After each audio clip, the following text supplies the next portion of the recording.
안녕하세요. 네, 평안하셨습니까? 예, 지난 한 주, 조금 못 배워서 좀 많이 아쉬웠습니다.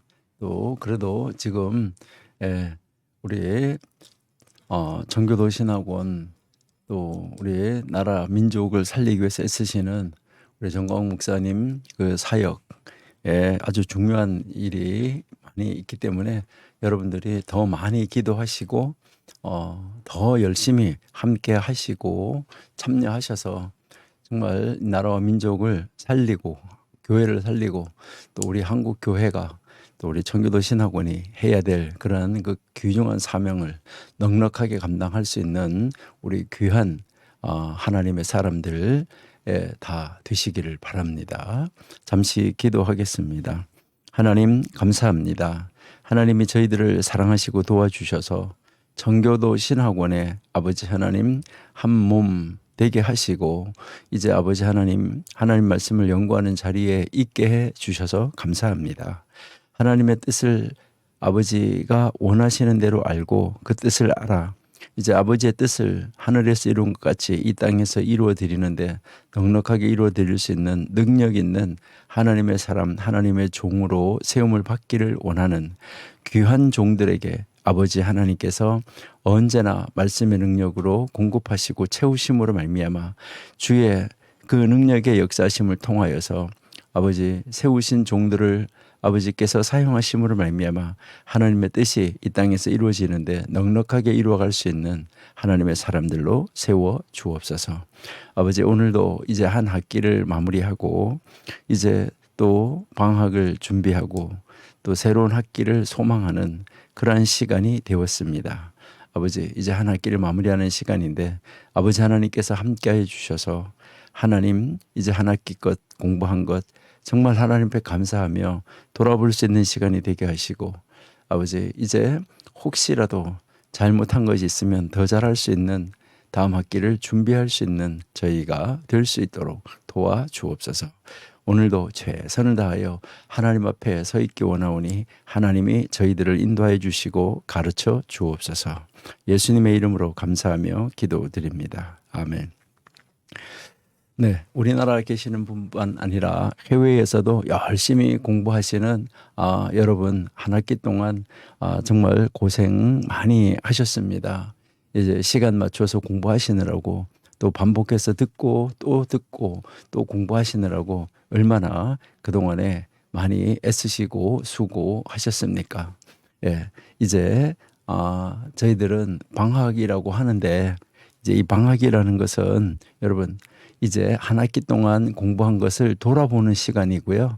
그 돌아보는 시간을 통하여서 잘한 것은 잘 체크해가지고 그것은 더 잘할 수 있도록 준비를 하고 또 혹시 그 학기 중에 놓친 것이 있다고 하면 그것은 이제 다시 보충을 해서 더 잘할 수 있도록 이제 이제 다음 학기에는 놓치지 않도록 하기 위해서 여러분들이 이제 그 쉼을 갖는 것이다라고 이제 생각하시면 되겠습니다.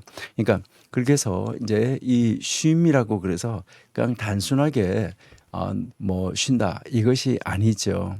우리는 지금까지 이제 공부했던 것을 다 다시 한번 정리해보고 돌아보고 또 다시 새로운 것을 계획을 하고 준비할 수 있는 그런 충전의 기간이다.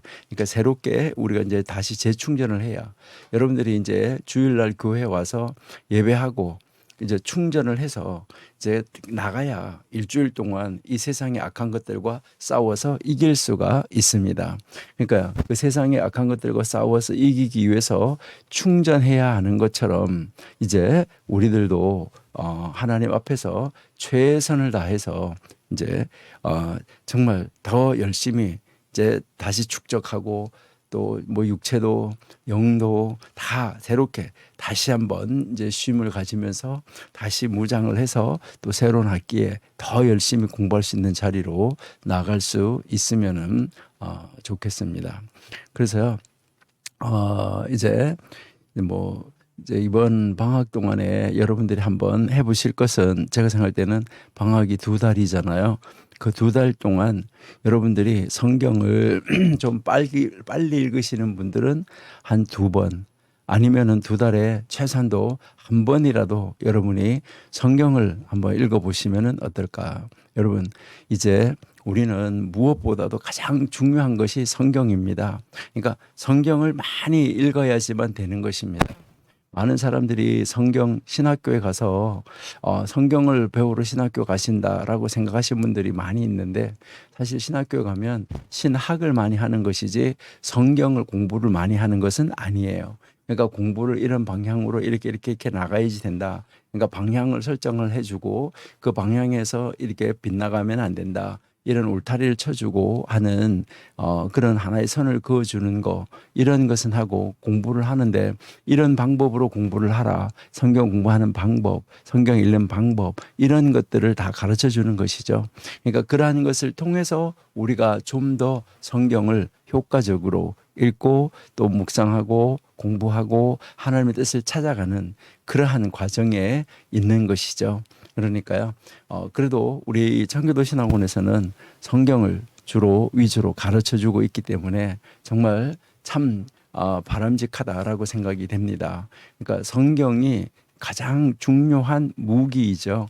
그러니까 그 성경을 알아야 우리가 모든 일을 할 수가 있습니다. 그러니까 성경을 많이 읽는 것, 그리고 성경을 또 읽고 그 읽은 대로 묵상하고 실천하는 것, 이게 굉장히 중요하다는 것을 우리가 한번 묵상하고 생각하시면 좋겠습니다. 네, 그러면은 우리 계속해서 사사기에 공부하던 그 부분을 계속 우리 함께 공부하는 시간을 갖도록 하겠습니다. 먼저 우리가 지금 이제 공부해 왔던 것을 다시 한번 이제 살펴보고 공부를 다시 이제 하는 것이 좋겠다, 이렇게 이제 생각이 됩니다.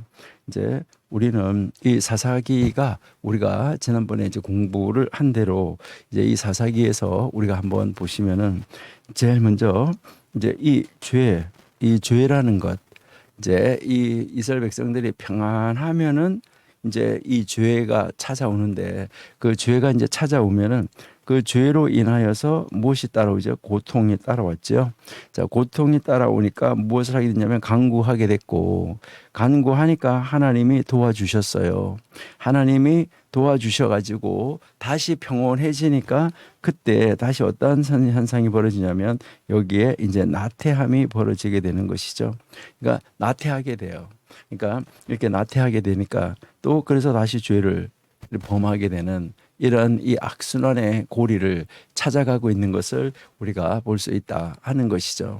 그래서 우리가 정말 한번 이렇게 보시면은 참 안타깝고 이렇게 놀라운 이런 모습을 우리가 이제 볼 수가 있는데, 여러분 이제 한번 보시면은 이제 이 죄의 민족적으로 개인적으로 볼 때도 그렇지만은 이제 이 개인적으로 볼 때도 그렇지만 민족적으로 볼 때도 이제 이렇게 보면은 항상 문제가 뭐냐 하는 것이죠. 문제가 이제 평온한 시대에 이렇게 하나님께서 이스라엘 백성을 구원자를 세워가지고 구원을 시켜주시면은 그때 여기에서 이제 또 그 모든 것을 다 잊어버리게 되고, 그리고 또 다시 우상 숭배를 하게 되고, 다 우상 숭배를 하니까 그다음 이제 다시 이제 또 여기서 노예화 돼가지고 또 남의 나라의 손에 붙여져 가지고 살게 되고, 또 그때 하나님 앞에 부르짖으니까 하나님이 다시 간구하니까 하나님이 다시 살려주시는 이런 역사가 나타나는 이 악순환의 역사를 우리가 볼 수가 있는데,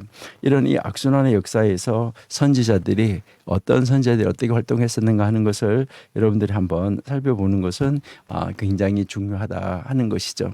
그래서 그 선지자 중에 가장 먼저 등장한 선지자가 바로 온니엘이죠. 이제 이 온니엘이 사사기 3장 7절에서부터 11절, 여기에 우리가 이제 보시면 여기에서 이제 물론 사사기 1장에서도 나오는데, 사사기 여기 이제 3장 7절에서부터 11절에서 이제 온니엘이 나와서 이제 가나안의 한 성읍을 정복하고 그 안에 악사와 이제 샘물을 얻게 되는 것, 이것으로 이제 시작을 하게 되는 것을 볼 수가 있죠. 그다음에 이제 우리가 여러분들이 이제 잘 아시는 대로 이제 두 번째 이 사사가 나타나는데 여기가 이제 에훗이죠, 그죠? 에훗. 이제 이 에훗은 3장 12절에서 3장 30절까지의 에훗을 다루고 있는데 이 에훗은 모압 왕 에글론을 이제 그 자기의 어떤 그 계략으로 인해서 그를 물리치게 되고 이제 그 나라를 평온하게 만드는 그 모습을 우리에게 보여줬죠. 그다음에 이제 삼갈이 나오죠, 그죠? 삼갈. 이제 이 삼갈이인데 이 삼갈은 아낫의 아들 이 삼갈이 소모는 막대기로 블레셋 사람 600명을 죽인다. 그래서 이제 그 하나님의 사람의 손에 들려지는 모든 것은 다 이제 하나님이 그것을 무기로 사용해 가시는 것을 우리가 알 수 있다 하는 것이죠. 그다음 이제 우리가 알고 있는 대로 이제 드보라가 이제 나오는데 이 드보라와 바락에 대해서 이제 4장, 5장에서 드보라와 바락 그들의 그 역사를 이제 보여주고 있죠. 그래서 여기서 이제 그들이 이제 승리를 하게 되고 그 승리를 한 다음에 그들이 하나님의 그 구원하심을 노래하는 것을 우리가 볼 수가 있는 거죠. 이때 야비랑 군대 장관 시스라를 이제 물리치는 그 장면이 이제 나오고 있지요. 그 다음 이제 이 나오는 사람이 여러분들 이제 우리가 아주 유명한 그 이제 사람 이제 기드온이 이제 나타나는 것을 우리가 볼 수 있죠, 그죠? 이렇게 기드온이 나와서 하나님의 도우심으로 300명의 군대를 이끌고 미디안 13만 5천 명을 이제 대항하게 되는 놀라운 이 모습을 우리가 이제 볼 수가 있는데 여기에서 이제 우리 6장에서는 기드온이 이제 소명을 받는데 하나님이 그들에게 승리를 준다는 이 확신을 가지고 그들이 이제 출발을 하게 되고 떠나는 것을 우리가 알 수가 있습니다. 그래서 기드온의 이제 6장에서는 소명이 나오고 이제 이 7장에서는 기드온의 이 300명 용사가 나오는 것을 우리가 잘 알고 있죠. 그렇죠? 어떻게 해서 용사를 뽑았는지. 그리고 이제 8장에서 기드온의 이제 이 블레셋에 대한 이 승리하는 이 모습을 우리가 볼 수 있다 하는 것이죠. 그렇죠? 그렇게 해서 우리가 이제 이 기드온을 우리가 이제 지나고 나면 그다음 이제 이 8장 9장에서는 아비멜렉이 이제 그 모든 일을 다 꾸며서 찬탈을 해서 그 왕위를 뺏어가는 그 장면을 우리가 볼 수가 있고 그다음 이제 10장 1절에서 5절까지 해서 여러분들이 이제 보시면은 10장 여기에서 이제 우리가 이제 보면 돌라하고 이제 여기에 이제 야일이 등장하는 것을 우리가 이제 볼 수 있습니다. 여기에 이제 이 돌라가 에브라임 그 자밀에 이제 거주하면서 23년 동안 이제 사사로 이제 돌라가 섬기게 되고, 그다음 이제 이 야일이 길르앗 땅 하봇 야일에서 22년 동안 이제 이 사사로 섬기게 됐다 하면서 간단하게 이렇게 섬기고 있었던 이 모습을 10장 1절에서 5절에서 아주 간단하게 이 두 사람의 모습을 이야기하는 것을 우리가 이제 볼 수가 있습니다.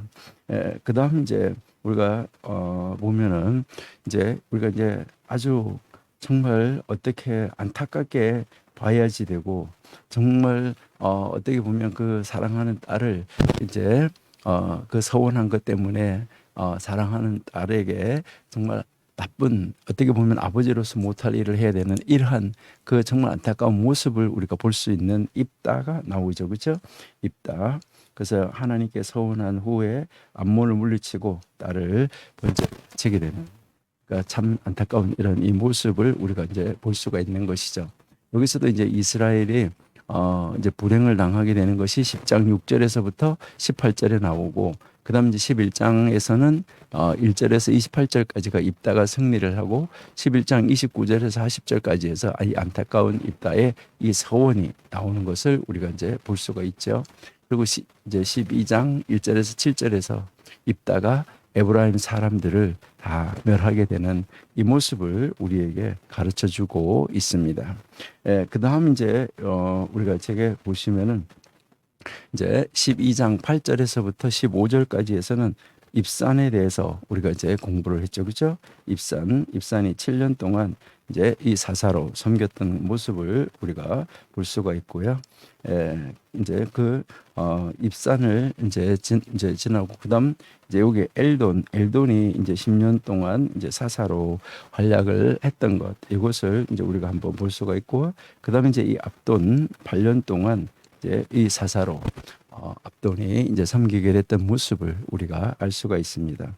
그다음 이제 이 우리가 잘 아는 아주 이 삼손, 정말 13장에서 16장까지 아주 길게 이제 이 삼손 사사 삼손에 대해서 다루고 있는 것을 우리가 볼 수가 있습니다. 그래서 이제 이 13장에서는 보면 바로 이 13장에서는 이제 삼손 경건한 유산을 물려받게 되는 이 모습을 우리가 볼 수가 있고, 그다음에 이제 14장에서는 삼손의 이 연회와 이 수수께끼가 나오는데, 삼손은 아마 그러한 삶, 자기가 정말 이렇게 낙천적이고 그런 삶을 즐기지 않았나, 이런 것을 우리가 한번 생각해 볼 수가 있고요. 그러다가 이제 어려움을 당하게 되는데, 이제 15장에서 이제 삼손이 보복을 하고, 다시 이제 16장에서 삼손이 들릴라에게 속아서 결국은 안타까운 이 모습으로, 물론 이제 이스라엘 백성들에게 승리는 줬지만은 안타까운 모습으로 정말 그 육체가 고통을 당하는 이런 이 모습을 우리가 볼 수 있다 하는 거죠. 그래서 우리가 지금 여기까지 이제 우리가 이렇게 쭉 그 사사들에 대해서 저희들이 공부를 해왔습니다. 이제 사무엘서로 우리가 앞으로 공부를 했는데, 거기 넘어가면 이제 이 사무엘이 마지막 사사이고 선지자이죠. 그리고 왕을 세우는 사람으로 등장하는 것을 우리가 알 수 있습니다. 그래서 우리는 이렇게 한번 우리가 정리를 한번 이제 해보고, 간단하게 이 사사들에 대해서 우리는 간단하게 한번 정리해 놓고, 그리고 다시 이제 우리 한번 이제 17장부터 한번 가 보시도록 그렇게 이제 하겠습니다. 그래서 17장에서부터 21장까지를 이제 이제 대부분 많은 사람들이 부록이라고 이야기를 하는데, 여러분 이것은 우리는 부록이라고 말을 하나, 무엇으로 말을 하나 사실은 똑같아요. 근데 우리는 이 부록이라는 말 대신에 우리는 결론이라고 말하는 것이 더 좋겠다. 그러니까 사사기의 결론이라는 것이죠. 그러니까 원래 사사기의 총 결론, 우리가 사사기에 뭘 이야기했었냐면 그 사사기에 나오는 우리가 요절이 뭐냐라고 이야기했을 때, 요절을 이제 제일 마지막 장, 제일 마지막 절도 우리가 이야기를 했었는데, 이 요절이 왕이 없으므로 그들의 의견에 소견에 선한 대로 했다고 그랬는데, 바로 이 17장에서 21장까지는 왕이 없을 때, 그 사사들이 그 다스리는 그런 시대 속에서 왕이 없을 때 어떤 역사들이, 어떤 암흑의 역사가 있었나 하는 것, 이것을 우리에게 이제 보여주는 것이죠. 그러니까 어떤 암흑의 역사가 있었는가 하는 이 모습을 우리에게 보여주는데, 그래서 제일 먼저는 이제 이 17장에서는 보면은 이제 이 종교적으로 이제 암흑 시대다라고 할 수가 있어요. 종교적 암흑 시대. 그러니까 이 종교적 암흑 시대이기 때문에 제사장으로 세울 수 없는 사람을 제사장으로 세우는 정말 안타까운 이런 이 모습들을 우리가 이제 보게 되는 것이죠. 그러니까 미가의 이제 이 종교적 시도가 참 안타깝다라는 것을 우리가 볼 수 있어요. 미가가 종교적으로 한다고 하는데 이게 안타까운 이런 모습을 우리에게 보여주는 것이고, 그다음에 18장에서는 미가하고 단지파 사람들에 관한 이야기가 나오는 것이죠. 그러니까 왕들이 없을 때, 그럴 때 이 이스라엘 하나님을 믿는 사람과 하는 사람들, 그리고 또 그 중에서도 레이지파라고 하는 사람들, 그런 사람들이 이제 그 다른 이제 그 지파, 일반 지파 사람들 속에서 바르게 처신을 못하는 이런 안타까운 모습을 우리에게 보여주고 있다 하는 것이죠. 그다음 이제 20장 이제 그 19장에서는 우리에게 가르치는 것이 이제 그 시대의 종교 지도자라고 말할 수 있는데, 이제 이 레위인과 바로 그 첩에 대한 이야기, 이게 참 안타까운 거죠. 이제 물론 제사장은 아론 계열에서만 나올 수가 있었잖아, 그렇죠? 그 아론에게서만 나올 수가 있었지만은 그러나 이제 그 레위인은 모든 레위인이 제사장이 될 수 있는 것은 아닌데, 그래서 이 레위인이 자기가 제사장 역할도 하고 그리고 첩도 거느리고 하는 이런 이 모습은 참 이제 종교적으로도 많이 타락된 이런 이 모습이라는 것을 우리에게 가르쳐 주는 것이죠. 그다음에 이제 20장, 21장은 우리가 이제 보시면은 베냐민 지파가 이제 전쟁을 하게 이런 이 안타까운 모습을 우리가 이제 볼 수가 있는 것이죠. 그러니까 베냐민 지파의 이 전쟁의 모습, 이게 뭐 정말 좋은 모습은 아니다 하는 것을 우리가 한번 이제 생각을 해볼 수가 있습니다. 네, 그래서 우리는 이제 이 사사기의 그 결론, 이 사사기의 결론인 부분 이제 우리가 지금 17장, 18장, 그다음에 19장, 20장, 21장으로 이렇게 우리가 한번 나누어서 우리가 한번 살펴봤는데, 이제 이것을 우리가 한번 좀 더 구체적으로 한번 들어가서 살펴보도록 그렇게 이제 하겠습니다. 좀 전에 이야기 드리고 말씀드린 대로 이제 17장에서 21장 이것은 우리는 결론이다라고 이야기를 하고, 이제 그 왕들이 없을 때, 이스라엘 백성들에게 왕들이 없을 때 어떤 일이 일어났었는가 하는 것인데, 이제 우리가 좀 전에 이 개요를 살펴본 대로 이제 종교적으로, 그다음에 도덕적으로, 도덕적으로, 그다음에 이제 정치적으로, 이렇게 이 정치적으로 부패된 모습, 이것을 우리에게 가르쳐주고 있다 하는 것이죠. 그래서 여기서 이제 27장에서 21장은 사실상 여러분들이 한번 보시면은 시간적으로, 시간적으로는 진행이 된 것은 아니에요. 시간적으로 진보된 것은 아니고 시간적으로 이것이 진행이 되어진 것은 아니라는 거예요. 그러니까 이제 몇 년 후에 뭐가 있고 어떤 후에 어떤 그게 아니라 바로 그 사사 시대라고 하는 그 시대 안에, 그 사사 시대라고 하는 그 시대 안에 이런 일이 있었다. 이것을 우리에게 지금 이야기하고 있다. 이렇게 이제 여러분들이 보시는 것이 아주 좋겠다. 이렇게 생각이 됩니다. 그러니까 이제 27장에서 21장은 앞에 뭐 삼손이 이제 계속해서 사사들이 이제 차례대로 있었던 것처럼 그 이야기가 계속해서 진전되어져서 전개되어지지는 않는다는 것이죠. 대신에 이스라엘 사사 시대 동안에, 그러니까 사사들이 다스리던 그 동안에 처해 있었던 종교적, 그다음에 도덕적, 정치적, 바로 그 상태, 그들의 그 상태가 이스라엘 백성들의 그 도덕적 상태, 종교적 상태, 정치적 상태, 그런 상태가 어땠었는가 이것을 보여주는데, 이 상태는 부패할 대로 부패했는데 정말 이 세상의 이 모든 사람들을 뭐하게 할 정도냐면 놀라게 할 정도로, 그러니까 놀라게 할 정도로 부패했었다 하는 것을 이제 우리에게 보여주는 것이죠. 그러니까 우리가 이제 다음번에 볼 이 룻기라는 책도 여러분들이 딱 보면 사사 시대에라고 이야기를 하고 있는데, 이제 이것도 이 사사기, 이 룻기도 마찬가지로 이제 그 시대에서 이제 어떤 다음 시대로 넘어가는 그 시대적 진전을 보여주는 것이 아니라, 룻기 또한 이제 이 사사기의 결론처럼 룻기 또한 사사 시대에 있었던 바로 그 암흑한 시대, 그 암흑의 시대에 그 종교적으로, 도덕적으로, 정치적으로 이런 암흑의 시대 동안에 살았던 경건한 잔존자, 경건한 잔존자. 그러니까 경건한 사람들이 그래도 그나마 있었다는 거. 그러니까 경건한 사람으로 남아 있었던 사람의 아름다운 신앙의 일면을 보여주는 것이죠. 그러니까요, 이제 이 사사시대하고 이 룻기하고는 대조를 이루고 있다는 것이죠. 그러니까 이 대조적으로 정말 이 암흑의 시대에 다 타락하고 있는 그런 가운데 현존하고 있는 그 시대에 살고 있는 경건한 아름다운 신앙을 소유한 사람이 있었다 하는 것을 보여주는 것이 룻기라는 것이죠.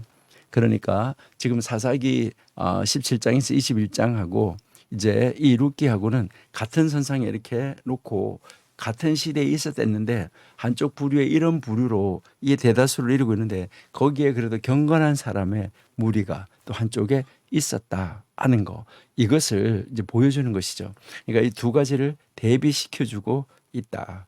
이렇게 이제 보시면은 아마 좋지 않을까 이렇게 생각이 됩니다.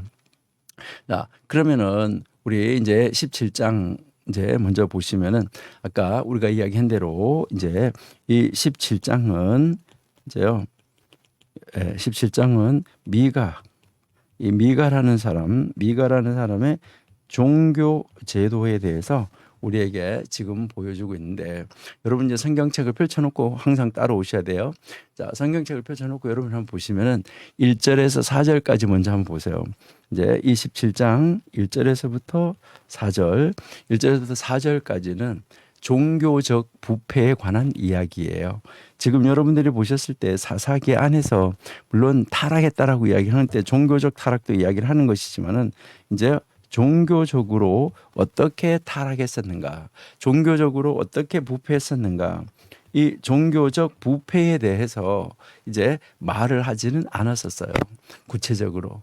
그러니까 물론 전체적으로 하나님을 떠났다, 죄를 지었다 이렇게 나온 것이죠. 그러니까 이때에 이제 그 시대에 살았던 이제 한 그 단면을 이제 타락한 단면을 보여주는 것인데, 에브라임 사람이었죠, 그죠? 에브라임 지파 사람 미가가, 이제 이 미가는 에브라임 지파 사람인데 자기 어머니에게서, 그죠? 어머니에게서 은 1,100개를 훔쳐가지고 이제 나가게 되는 모습을 볼 수가 있죠. 그래서 그 어머니는 자기 아들이 그것을 훔친 거를 몰랐어요. 그렇게 하고 나서 뭐 하는 거죠? 그 훔친 사람을 막 저주하는 거죠. 그러니까 훔친 사람을 저주해요. 그러니까 미가는 이제 자기 어머니가 막 저주하니까 이 저주가 자기에게 임하면 어떻게 하나, 이것이 두려웠는지 아니면은 그가 하나님 앞에 돌아오기를 원했는지 그건 잘 모르겠지만은 일단은 은을 어머니에게 돌려드리게 되는 것이죠. 자기 어머니에게. 그러니까 그렇게 했는데 그때 이 어머니는 이제 그 저주를 이 어머니가 도둑을 향하여서 저주했었는데 이제 그 자기 아들이 그것을 가져갔다는 것을 알고는 그 저주를 거두어 드리고 은을 돌려주었기 때문에 아들이 그녀의 아들을 이제 다시 그 하나님 앞에 복을 간구하는 이러한 이 측면을 우리가 볼 수 있다는 것이죠. 그러니까 여기에서 우리가 한번 보면 그 여자는 그 은을 원하는 목적에 사용할 수가 있었다는 거죠. 그래서 그 여자는 이제 그것을 다시 찾았기 때문에 그래서 그 자기가 무엇을 하려고 하는 그 목적에 맞게 이 은을 사용할 수가 있었다는 거예요. 그래서 이제 이 미가의 어머니는 그 은 가운데 200개, 그러니까 그 1,100개가 있었다 그랬잖아요. 거기에서 그 은 200개를 취하여서 이것을 가지고 이제 A라는 우상, B라는 우상, 이제 이렇게 우상 2개를 만들어라라고 이야기를 하죠. 거기서 하나는 나무를 깎으라고 그러죠.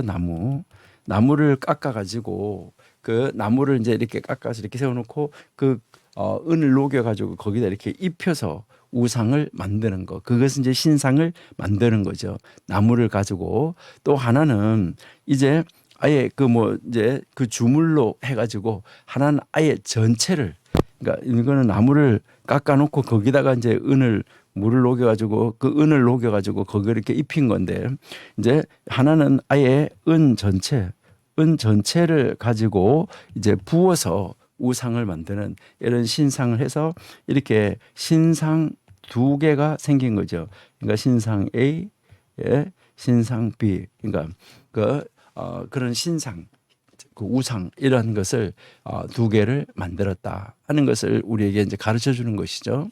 그다음 이제 5절에서부터 6절을 우리가 보시면 이 5절 6절은 미가는 그 우상을 그 미가의 가족신, 여러분들 잘 아시는데 야곱이 이제 그 처갓집에서 있다가 이제 다시 아버지의 집으로 돌아올 때, 그럴 때 라헬이 그의 가족 신을 훔쳐가지고 왔는데, 그 가족 신이라고 이제 그 우리가 이야기를 하는데, 이 가족 신을 뭐라고 이야기하냐면 드라빔이라 그러고, 이 드라빔을 가족 신을 가지고 있는 사람에게 재산 상속권이 있다라고 이야기를 해요. 그러니까 그래서 이제 그 드라빔을 훔쳐간다는 이야기는 다른 말로 말하면 뭐가 되는 거죠? 재산을 이제 상속하겠다. 이것을 이야기를 하는 것이죠. 그러니까 재산 상속권을 자기가 가지겠다. 이제 요렇게 우리가 욕심을 부렸다라고 생각을 할 수가 있는데, 이 미가는 바로 이 우상을 이제 우상을 만들어 가지고, 이런 그 신상 우상을 만들어 가지고 어디에다 갖다 놓냐면 바로 자기의 가족 신과 함께 뒀어요. 그러니까 자기의 이 가족 신하고 함께 그 신당에다가 두었다. 이게 얼마나 종교적으로 타락했는가 하는 모습을 우리에게 보여주는 것이죠. 그리고 미가는 미가의 가족을 위한 이제 그렇게 신상을 세워놓고 또 자기 가족을 위한 한 가족을 위한 자기의 가족을 위한 제사장을 세우기를 원해요. 원래 이 제사장은 가족을 위한 제사장이 아니죠. 그러니까 최소한도 지파별로 나누어져서 지파 안에 지파를 다스리는 이제 이 제사장은 세워졌는데, 그래서 가족을 위한 제사장을 자기가 세우기로 이 작정을 하고 이제 이 에봇을 만들어 가지고 그의 아들 중에 하나를 제사장으로 구별시켜 놓는 거. 참 안타까운 모습을 볼 수가 있는 거죠.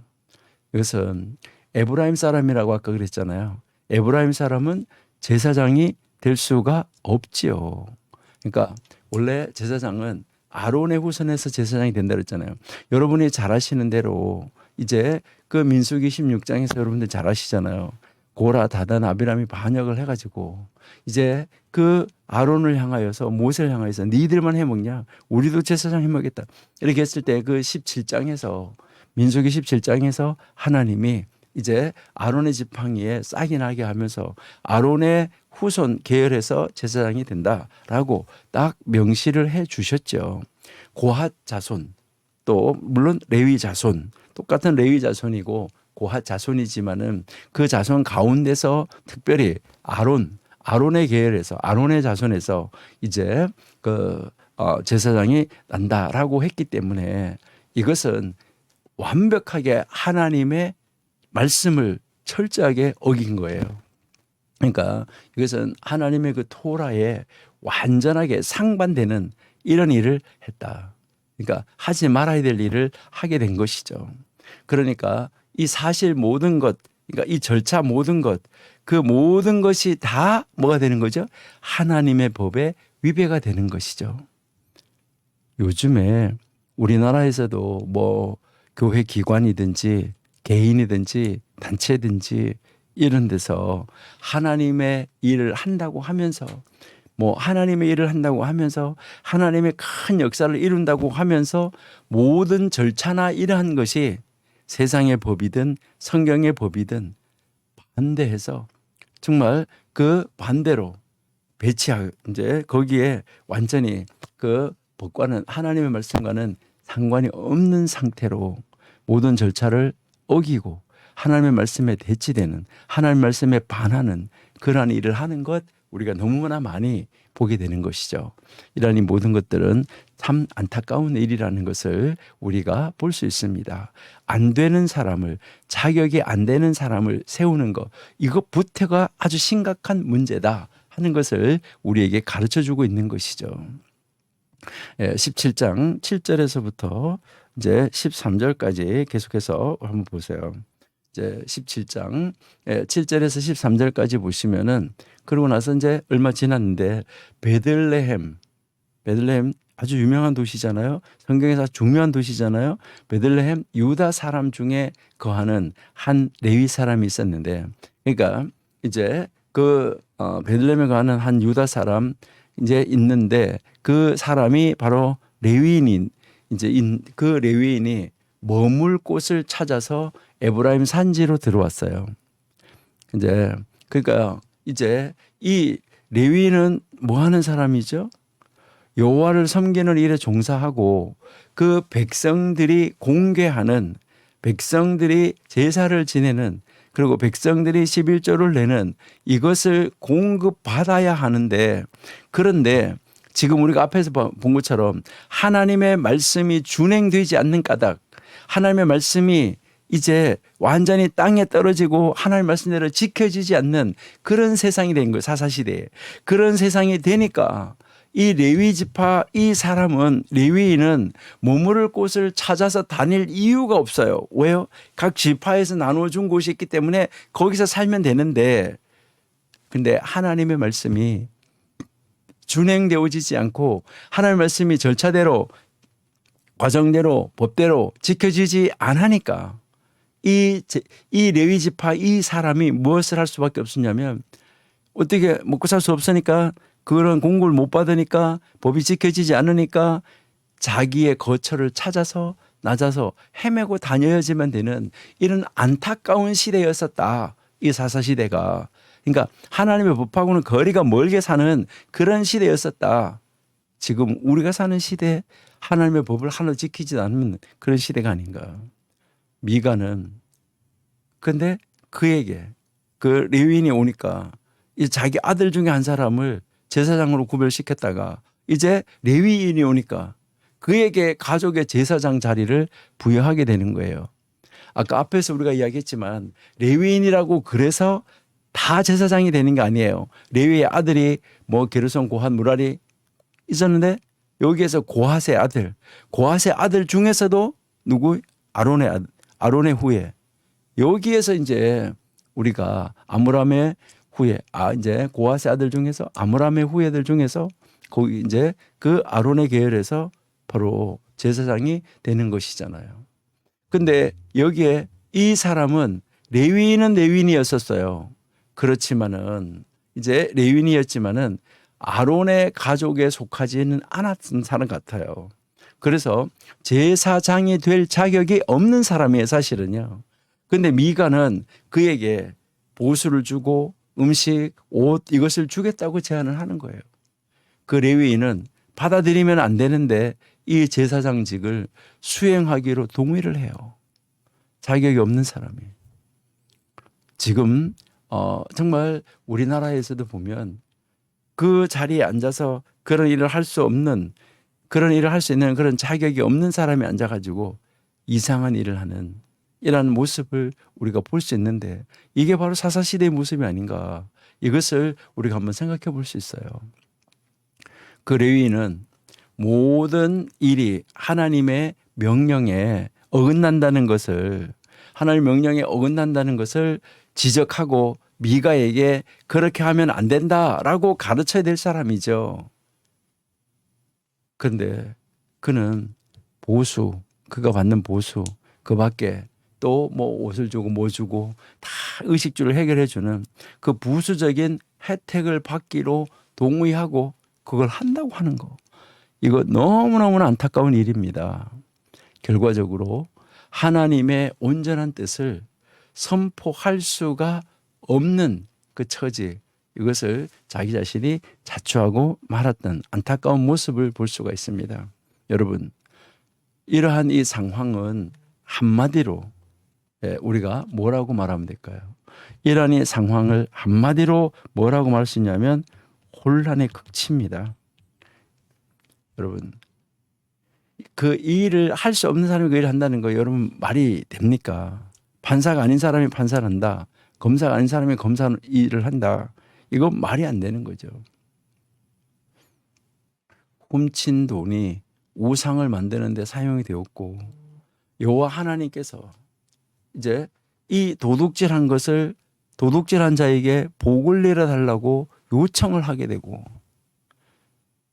개인이 이제 신당을 만들어 놓고 그 개인의 신당이 바로 제사를 지내는 성막을, 그 성막의 예배를 대신하는 이런 이 안타까운 시대였다는 거죠. 레위인과 이 백성이 제사장으로 막 세워지질 않나. 자, 얼마나 안타까운 그러한 그 시대였습니까? 우상이 여호와를 이제 예배하는데 거기에 앞에 앉아서 서 있질 않나. 그리고 미가는 이 모든 일로 인해서 여호와께서 자기에게 복을 주실 것이라고 기대하고 있는 이런 이 안타까운 모습을 우리가 볼 수 있어요. 우리 17장 13절 한번 요건 한번 읽어 보십시다. 우리 성경. 예.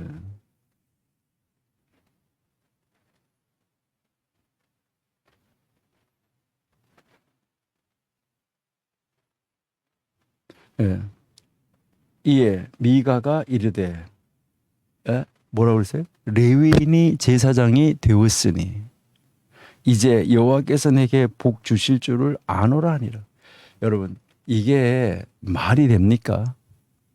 이거는 정말 말이 안 되는 것이죠. 어떻게 제사장이 되면 안 되는 그런 사람이 제사장이 됐는데 그가 자기가 그렇게 될 거라고 그렇게 어떻게 생각을 할 수 있는가? 그러니까 복을 받을 거라고 기대한다는 이 자체가 이스라엘 백성이 하나님을 믿는 사람이 그럴 수 있냐는 거죠. 이거는 완전히 하나님 떠난 사람이에요. 이것은 정말 문제가 심각하다 하는 것을 우리에게 가르쳐 주는 것이죠. 이와 같은 이 혼란은 인간의 마음에서부터 일어났다 하는 것을 알 수 있어요. 우리 6절 한번 보실게요.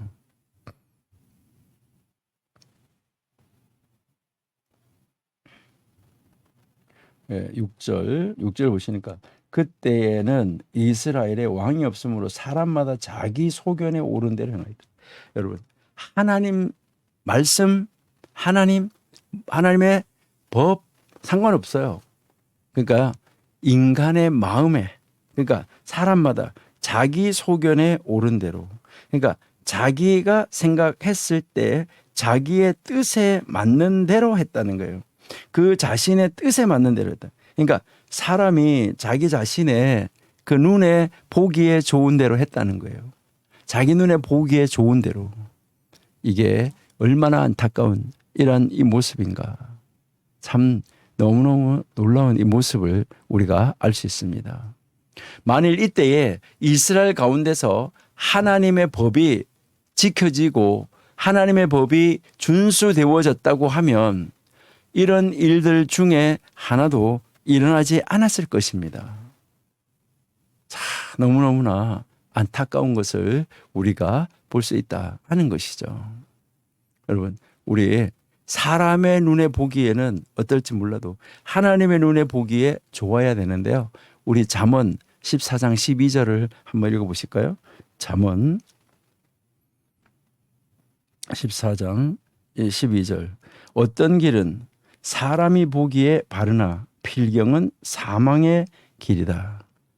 정말 우리가 어떻게 하나님 앞에서 이 길을 선택을 하고 하나님 말씀을 묵상하고 하나님 말씀을 공부해야 되는가 하는 거, 이게 굉장히 중요하다는 것이죠. 여러분, 하나님의 말씀이 일차적이고 하나님의 말씀이 우선순위고 하나님의 말씀이 영순입니다. 나머지는 그 다음이에요. 여러분, 우리가요 어떤 것보다도 여러분이 공부해야 되는 것은 하나님 말씀이에요. 하나님하고 함께 있어야 되고 하나님 가까이 있어야 돼요. 그러니까 하나님 말씀을 우리가 읽고 공부하는 것은 하나님의 뜻을 알기 위해서고 하나님이 무엇을 원하는지 알아야 되고 하나님이 어떤 방법으로 그 일을 이루라고 하는지 알기 위해서 우리는 하나님 말씀을 해야 되는, 말씀을 공부해야 되는 거예요. 하나님의 뜻을 이룬다고 하면서도 하나님 방법대로 이루지 않으면 안 돼요. 하나님의 방법대로 이루어야 되는 거예요.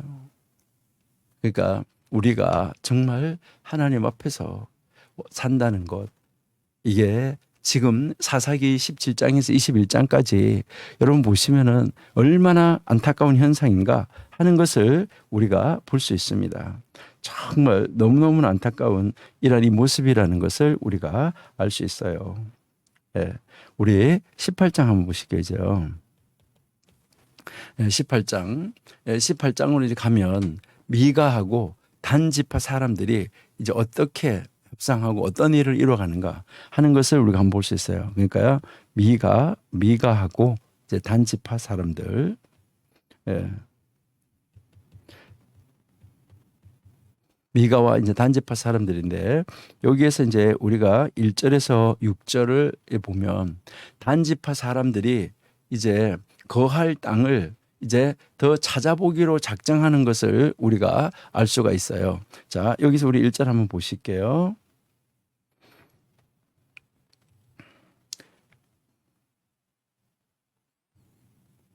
예. 자, 그때 이스라엘에 왕이 없었고 단 지파는 그때에 거주할 기업의 땅을 구하는 중이었으니 이는 그들이 이스라엘 지파 중에서 그때까지 기업을 분배받지 못하였음이라. 예, 여기에서 이제 우리가 보면 많이 이제 오해할 수가 있어요. 여기에서 이스라엘 백성들이 여호수아가 이제 땅을 정복하고 분배해서 나누어 가질 때 분배해서 나누어 가질 때 뭐 했냐면은 이 단지파에게도 땅이 분배가 됐어요. 우리 한번 보실까요? 여호수아 19장 40절. 예. 일곱째로 단 자손의 지파를 위하여 그들의 가족대로 제비를 뽑았으니 그들의 기업의 지역은 소라, 에스다올, 이르세메스와 사알락과 야알론과 이들라와 엘론과 딥나와 에그론과 에드게와 기브온과 바알락과 여훗과 브네브락과 가드 림몬과 메알국과 락곤과 요빠 맞은편 경계까지라. 예.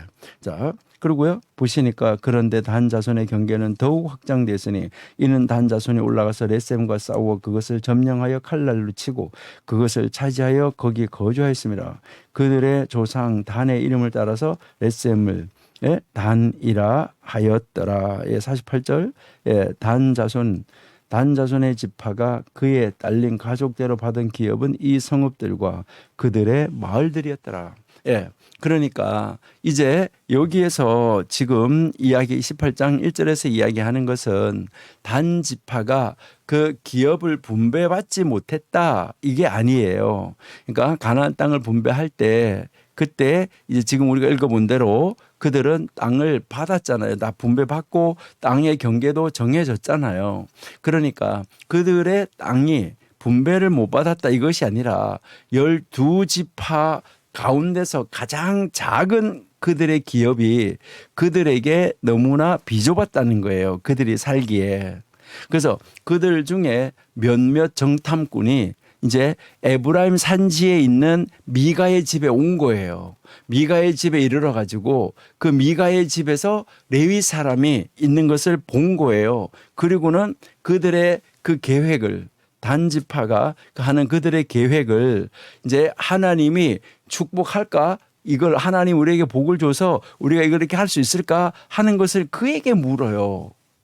이거 참 안타까운 이런 일이 일어났다 하는 것을 우리에게 가르쳐 주는 것이죠. 예, 그럼 이제 7절에서부터 13절 보시면 이제 18장 7절에서부터 13절을 보시면 이제 그 5명의 이 단지파 사람들이 바로 이 북쪽에 이 라이스라는 이제 이 북쪽에 있는 마을을 정탐을 하게 되지요.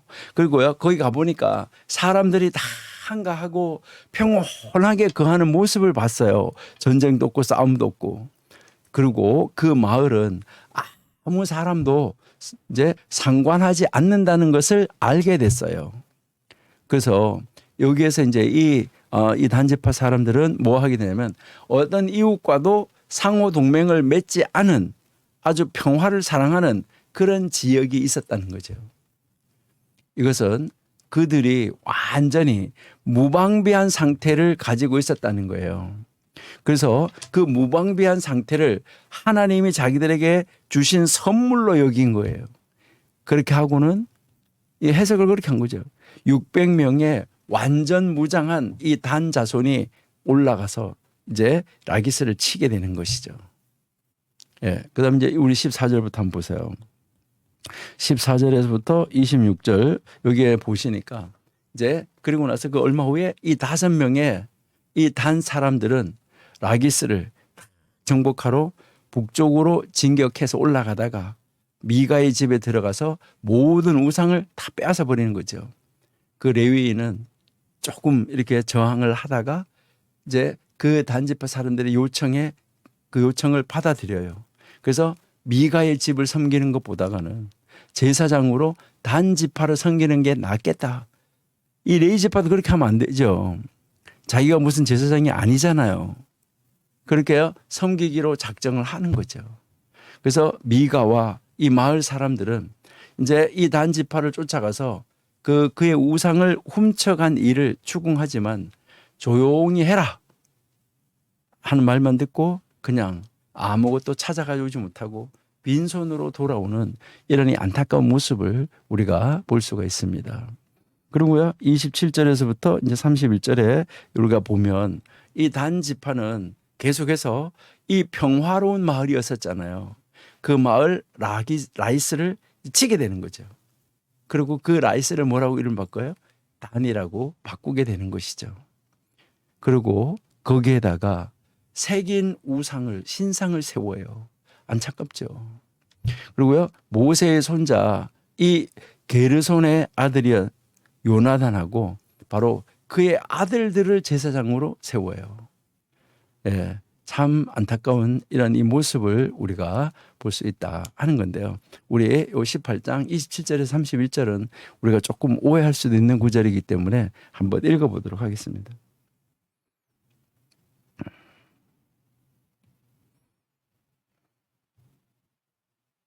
예.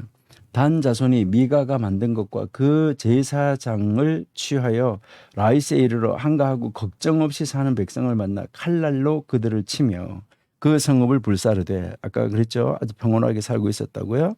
그들을 구원할 자가 없었으니 그 성읍이 베드르홉 가까운 골짜기에 있어서 시돈과 거리가 멀고 상종하는 사람도 없었음이었더라. 단 자손이 이 성읍을 세우고 거기 거주하면서 이스라엘에서 태어난 그들의 조상 단의 이름을 따라 그 성읍을 단이라 하니라. 그 성읍의 본 이름은 라이스였더라. 그래서 단 자손이 자기들을 위하여 새긴 우상을 세웠고 모세의 손자요 게르솜의 아들인 요나단과 그의 자손은 단 지파의 제사장이 되어 그 땅 백성이 사로잡히는 날까지 이르렀더라. 하나님의 집이 실로에 있을 동안에 미가가 만든 바 새긴 신상이 단 자손에게 있었더라. 그러니까요. 여기에 여러분들 보시면은 하나님의 집이 실로에 있었는데 미가의 집에다가 신상을 세우고 이렇게 만들어 놨었다 하는 것을 이제 우리에게 이제 가르쳐 주고 있습니다.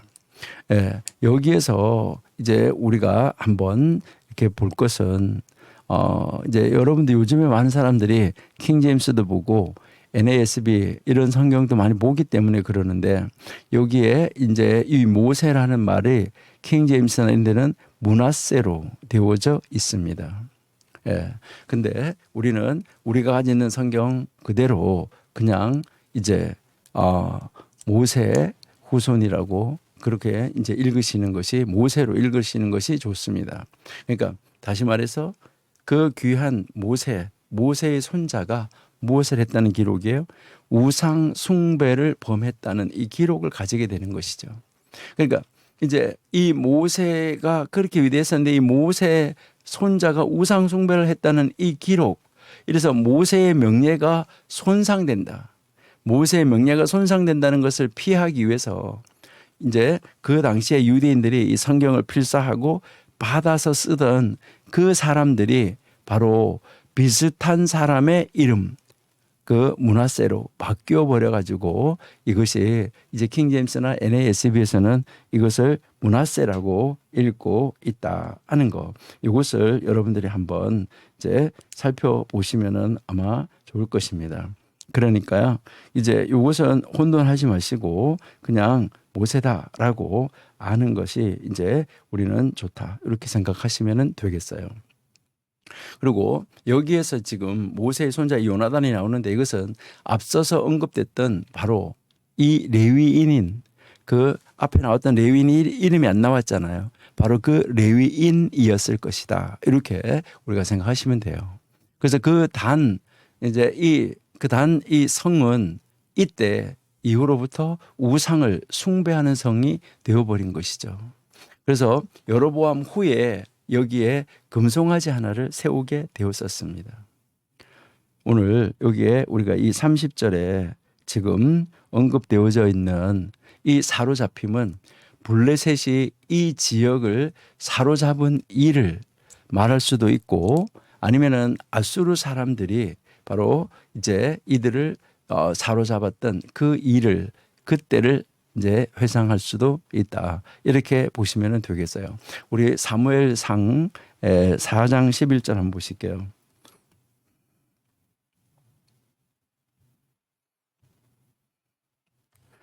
하나님의 괴는 빼앗겼고 엘리의 두 아들 홈니와 비느하스는 죽임을 당하였더라 해서, 이때 이 블레셋이 그 지역을 사로잡은 일, 이것을 말할 수도 있다 하는 거고요.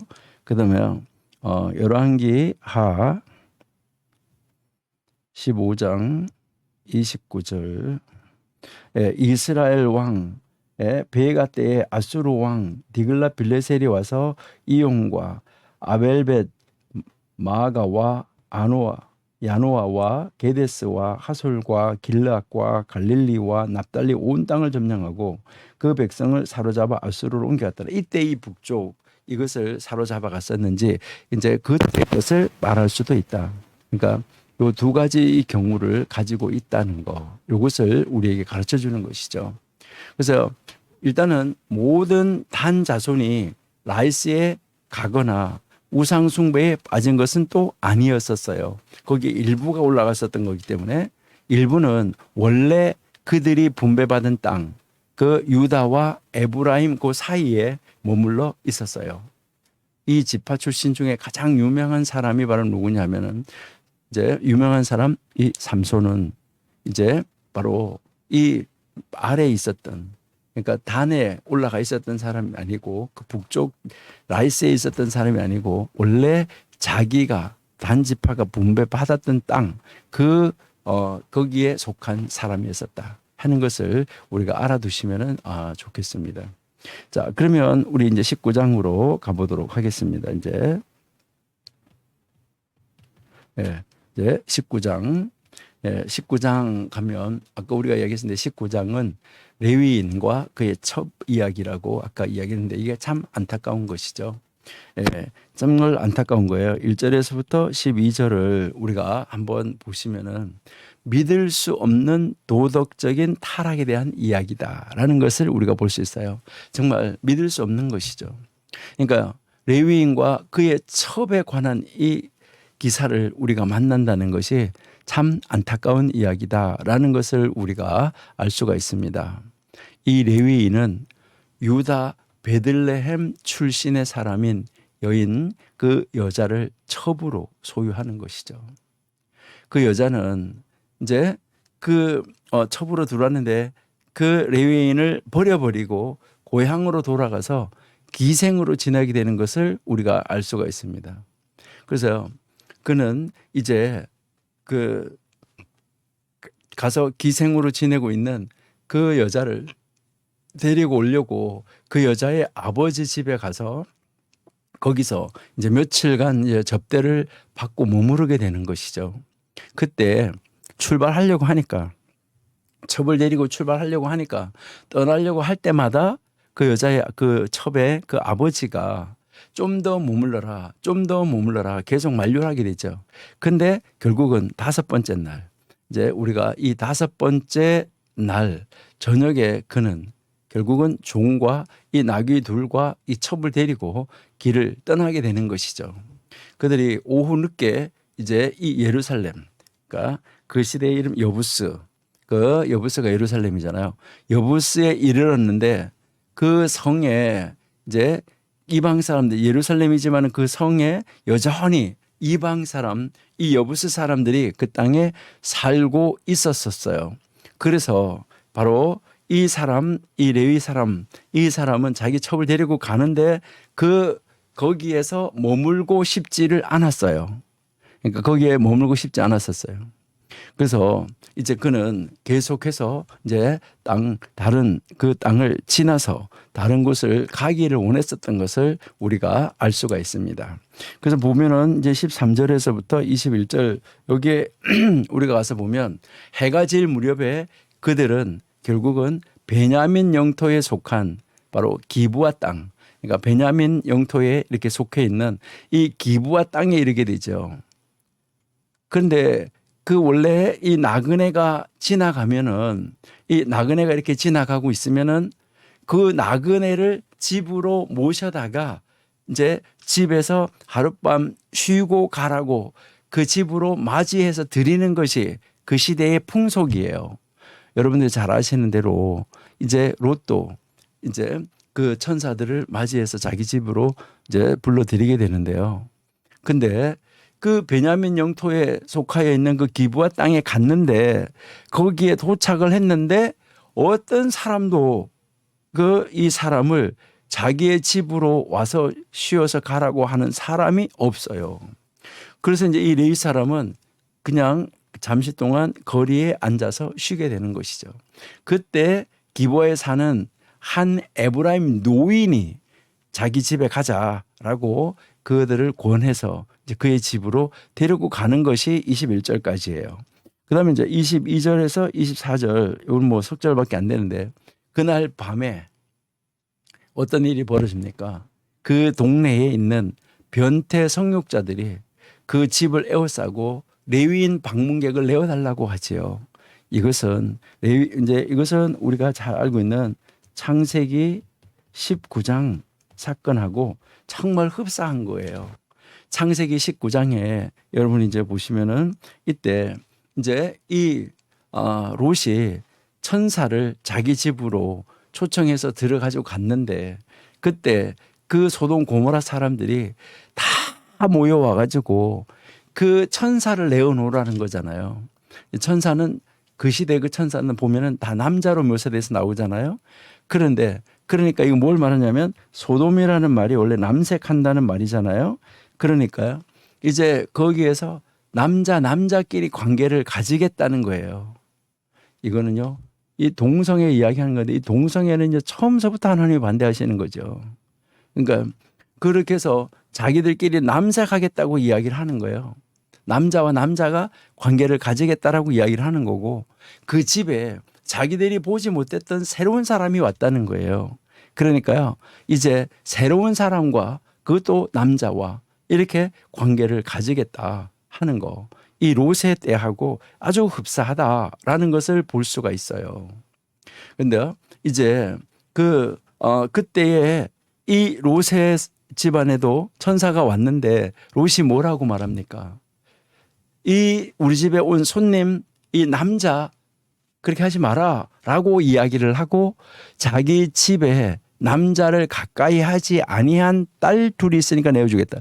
여러분 이거요 정말 너무나 안타까운 우리의 입으로 말하기가 조금 정말 부끄러운 건데 이게 뭘 말하냐면 남자를 가까이 하지 않은 딸 이 말은 무슨 말이냐면 관계를 어떤 남자하고도 관계를 한 번도 가져보지 않은 어떤 관계도 갖지 않은 새 것 둘이 있다 이제 이렇게 이야기하는 거예요. 이 소돔과 고모라 사람들이 다 새로운 것, 새 것 좋아하고요. 그리고 또 자기들이 관계를 갖지 않았던 그런 사람 관계를 가지는 걸 좋아하고요.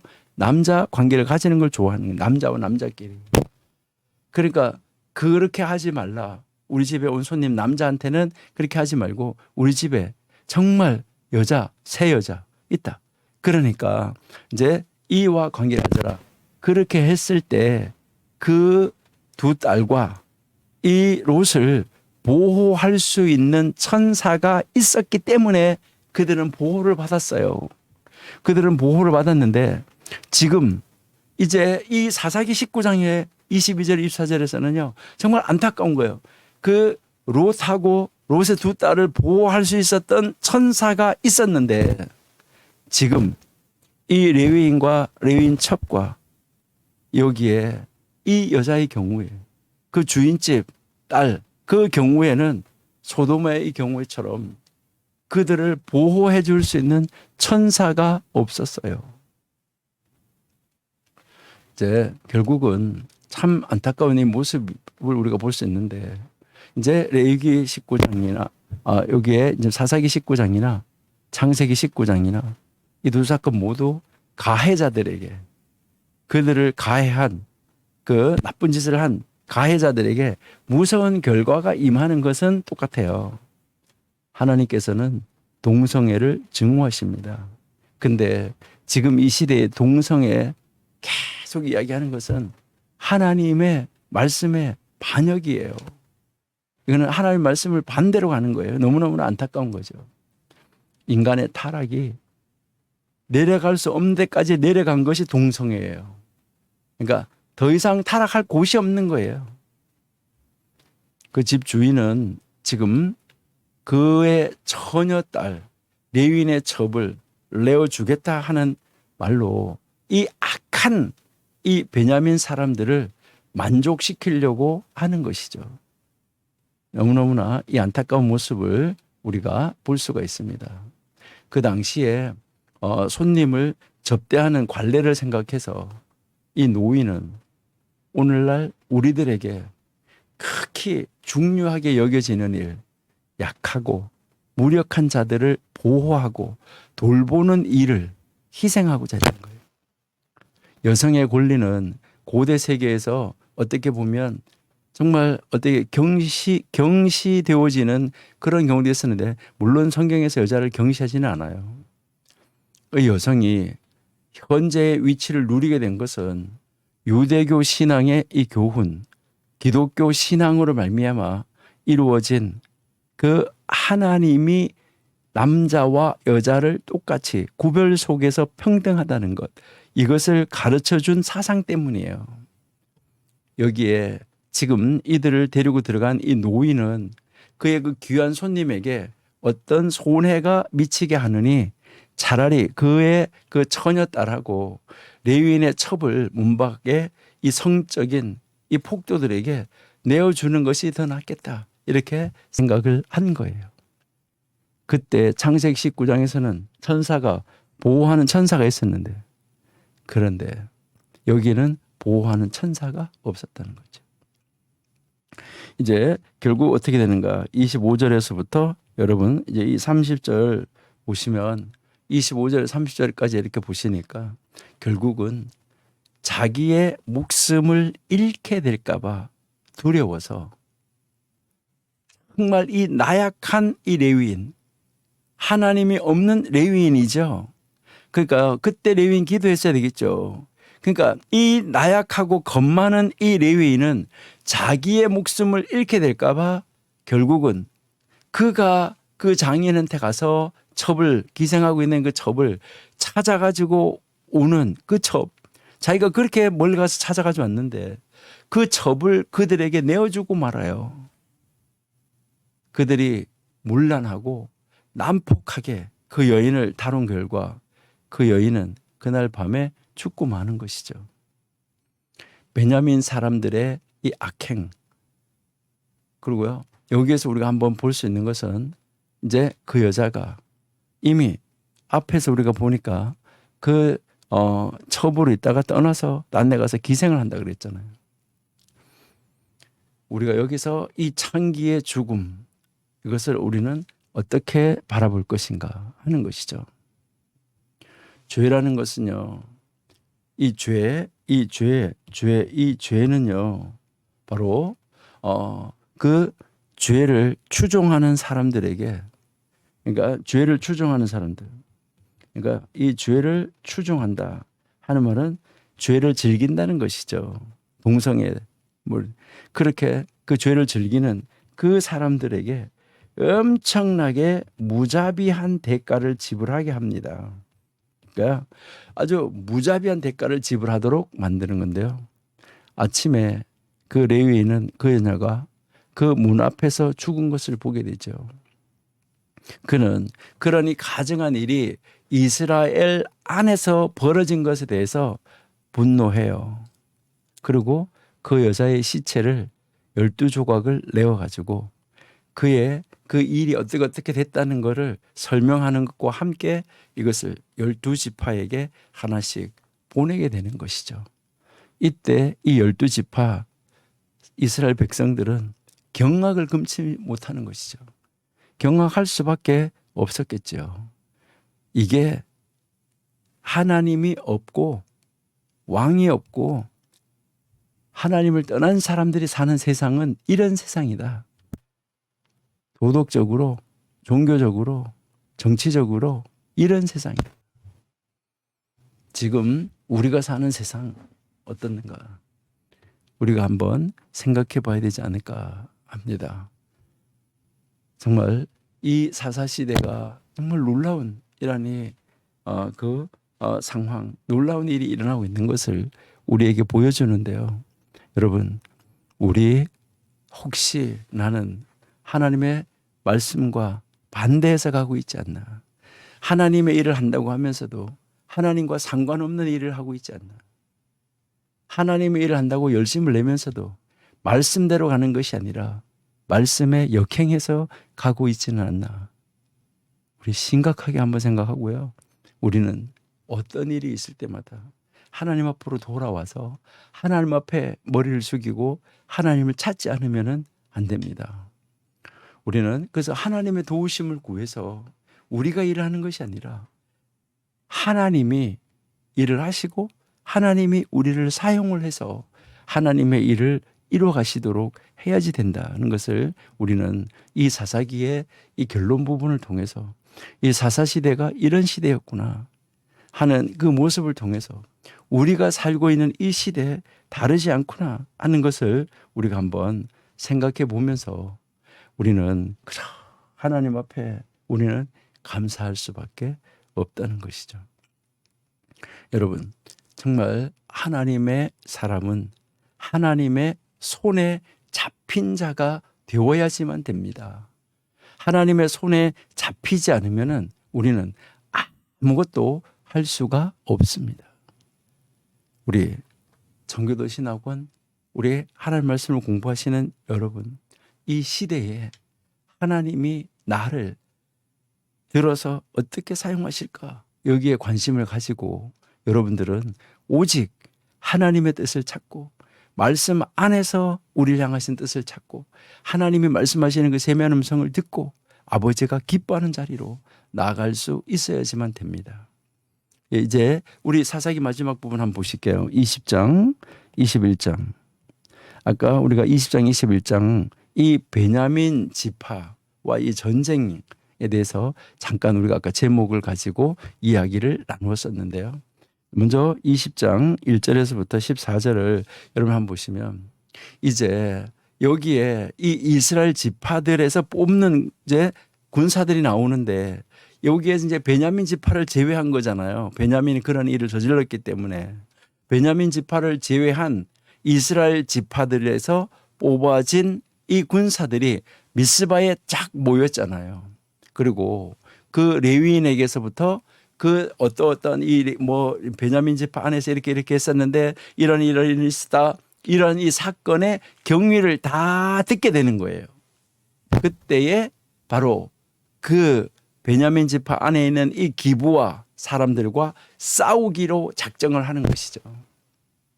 일단은 베냐민 사람들에게 그 타락한 범죄자들을 내어주어서 처벌하게 할 기회를 이제 주게 되는 거죠. 베냐민 사람들이 거절하는 거죠. 그들을 기브와 사람들을 내놔라 라고 했을 때 이 베냐민 사람들이 거절하니까 뭐 할 수밖에 없었어요? 전쟁을 할 수밖에 없었댔는데 처음에는 그 베냐민 지파와 다른 지파가 연합을 해서 싸울 이유가 없었어요. 기브와 사람들을 내달라고 이야기를 했던 것이죠. 그런데 이것을 거절하게 되는 것이죠. 그래서 이제 15절에서부터 이제 이 48절까지 해서 이 사건은 바로 이 여호수아와 그의 세대 사람들이 죽은 지 오랜 후에 일어난 것이 아니라는 것을 알게 돼요. 왜 그러냐면은 비느하스가 이때 제사장이었었어요. 비느하스가. 20장 우리 28절 한번 보세요.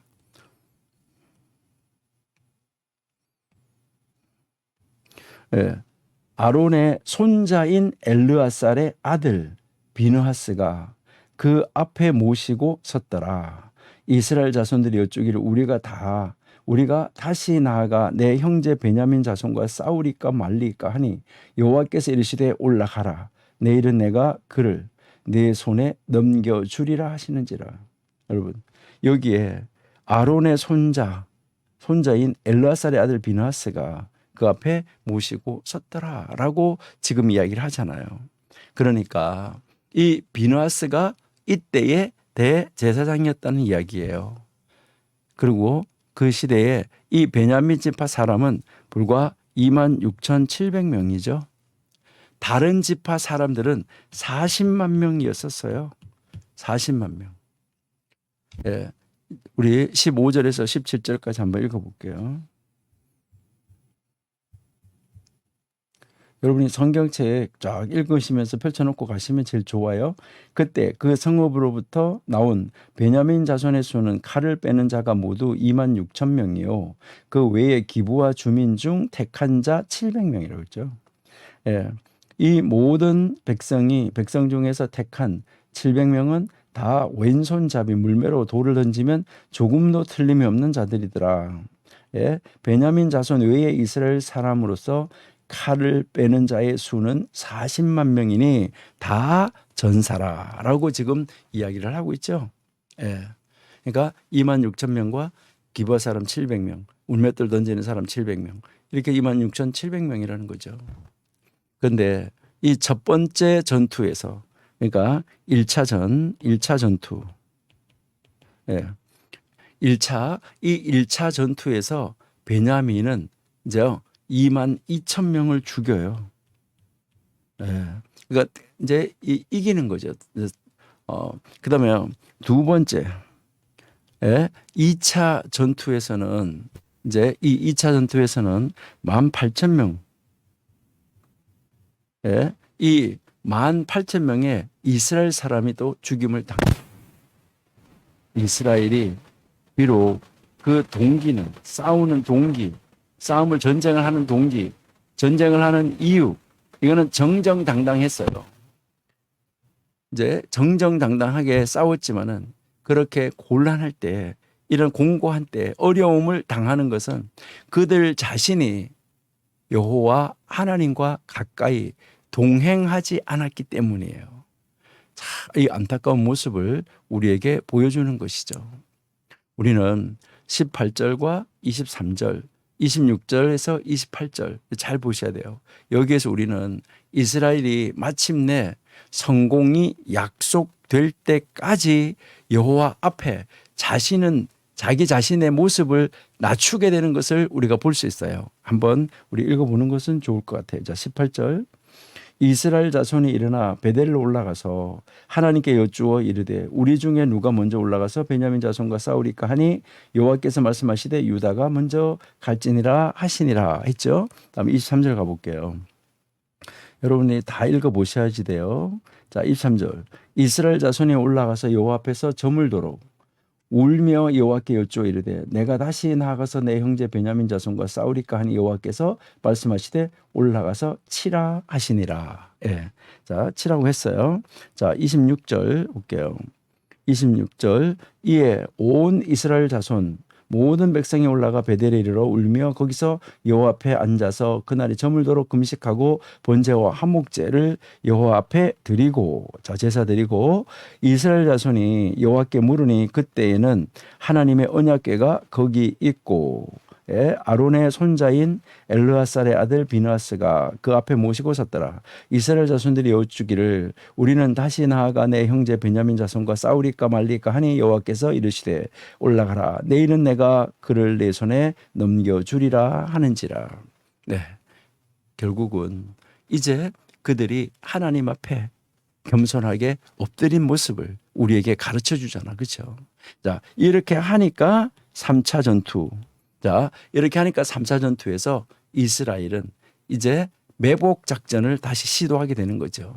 그들은 베냐민 사람을 기브아의 이 성 밖으로 끌어내고 그 성에 불을 지른 다음 이제 광야로 달아나는 이 베냐민 사람들을 모두 합하여서 여기서 25,100명, 그러니까 25,100명을 죽이게 되는 거죠.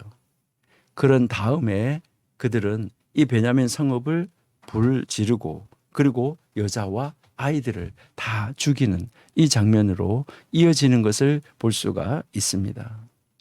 이 세 번의 전투에서 베냐민 사람들은 26,100명이 이제 죽게 되는 거예요.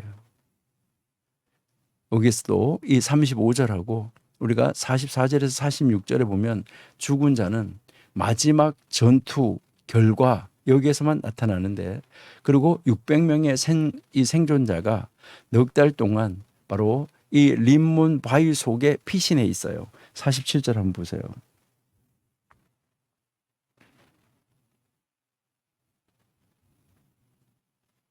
예. 베냐민 사람 600명이 돌이켜 광야로 도망하여 림몬 바위에 이르러 거기서 넉 달 동안을 지냈다. 여기서 이제 그 숨어서 마지막 이제 피신을 하게 되는 거죠. 근데 만일 이 남은 자들마저 없었다면, 여기에서 600명의 남은 자들이 없었다면 아마도 베냐민 지파는 지상에서 없어지고 말았을 거예요. 그런데 그래도 이들이 있었기 때문에 그 사람들이 남아 있게 되는 이 모습을 우리들이 볼 수 있다 하는 것이죠. 이제 우리 마지막 21장을 한번 보실게요.